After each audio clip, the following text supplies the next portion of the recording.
Long ago on Middle-earth, there was the one ring of power. It was corrupted and evil to those who wielded it. However, a hobbit known as Frodo Baggins was able to destroy it. However, there is another ring that is similar to the one ring of power. It is known as the Ring of Mysteries.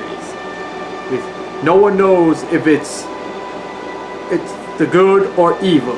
One thing for sure, it found its way to another young hero.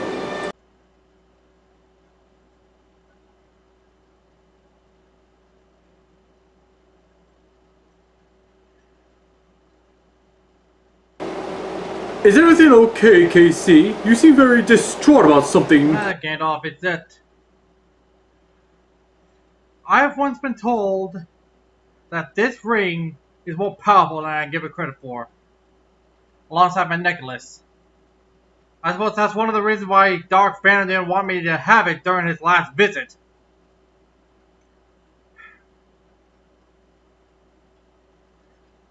To be honest, I'm kind of afraid of using it myself, given how powerful it is. I just wish I knew. I just hope it's not something evil. One can only hope. But, let us move on. I have a video to make.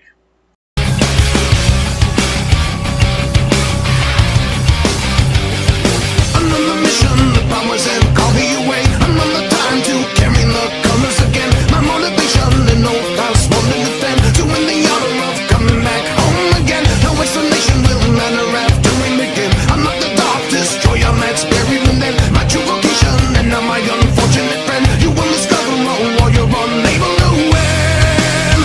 I'll have you know that I've become.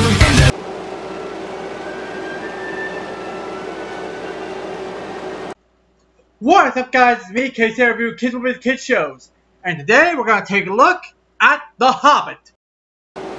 No, not the ones made by Peter Jackson. I'm talking about the one that was made by Rankin Bass back in 1977. And well, this movie was pretty good back in the day, but does it still hold up to this day? Does it compare to the Peter Jackson version? Well, we're gonna find out. Oh, what's that? You're the one person that doesn't know anything about Lord of the Rings? First of all, shame on you. Second of all, I'll give you a brief rundown. The Lord of the Rings was created by J.R.R. Tolkien. And, well, originally there were books. And I just so happen to have all four. The trilogy and The Hobbit. And also resulted in this, Peter Jackson's Lord of the Rings trilogy. And he himself was a big fan. And so he's given us fellow J.R.R. Tolkien fans this. Thank you, Peter Jackson and J.R.R. Tolkien. But before we had the movies, we had, of course, the animated trilogy. Well, animated version of it anyway. Made by our good friends at Rankin Bass. That's right, the people who made Frosty the Snowman and Rudolph the Red-Nosed Reindeer made this film. And a few others too. But we'll get to those another time. But anyway, here we are with The Hobbit. And let's get started. So our movie is about Bilbo Baggins, the Hobbit, and going on an adventure alongside the dwarves and of course the great wizard Gandalf. Which, one thing that kind of bothered me, in the beginning of the film and pretty much the beginning of the book, Gandalf pretty much, well, forced Bilbo to join them against his own will. I mean, he just practically said, "Join us on an adventure, Bilbo!" And why would I do that? Join us! Yes, sir! And not only that, but I'm not trying to diss the hobbits or anything. But why would Gandalf enlist the help of a short, hairy-toed creature? I mean, I'm not anti-hobbit or anything, but wouldn't it make more sense to get some bigger help against a bigger threat? That's such a dragon, like, I don't know, an eagle? So, Happy doesn't use those things often. Hey now, KC, I don't tell you how to deal with your problems, don't tell me how to deal with mine. Drama queen. Not only that, but Bilbo Baggins and our heroes encountered many threats and dangers throughout their journey, such as the goblins. Boy, how I love the design of these goblins. I mean, look at them. Their horns, their ugly faces, their sharp teeth, their menacing eyes. Not everything. Do they have two throats? But I mean, look at that. Look inside their mouths. They clearly have two throats. Huh. There's some unique goblins right here. And also in this film is none other than Golem. And boy, does he look pretty good in this design.